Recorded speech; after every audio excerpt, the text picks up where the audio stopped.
5 लाख रुपये किमतीची गोवा बनावटीची दारू जप्त।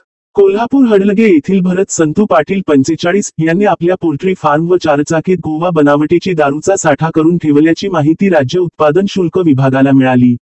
पथकाने छापा टाकून 76 बॉक्स विविध कंपन्यांची दारू असा 5 लाख रुपये किमतीचा दारूचा साठा, चारचाकी व इतर असा एकूण 7 लाख रुपये किमतीचा मुद्देमाल जप्त करून भरत पाटील याला अटक केली। नाताळ आणि 31 डिसेंबरच्या निमित्ताने कोल्हापूर शहर व जिल्ह्यात होत असलेली दारूची वाहतूक रोखण्यासाठी राज्य उत्पादन शुल्क विभागाच्या वतीने तपासणी नाक्याबरोबर भरारी पथके कार्यरत आहेत।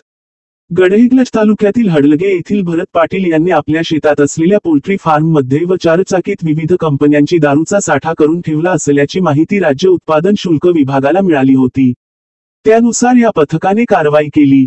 राज्य उत्पादन शुल्क विभागाच्या अधीक्षक स्नेहलता नरवणे यांच्या मार्गदर्शनाखाली निरीक्षक प्रमोद खरात, दुय्यम निरीक्षक दिवाकर वायंदडे, स्वप्नील पाटील, सहाय्यक दुय्यम निरीक्षक प्रदीप गुरव, जवान जानकर चौगुले, स्वप्नाली बेडगे, अविनाश पाटील यांनी केली। Ritika traders Kognoli, building material supplier, सळी, अँगल, चॅनेल पट्टी, square pipe, round pipe, square bar, cement sheets, colour sheets, bison दरवाजे, लॅमिनेशन दरवाजे, सिमेंट आर्टिकल यासह प्लंबिंग साठी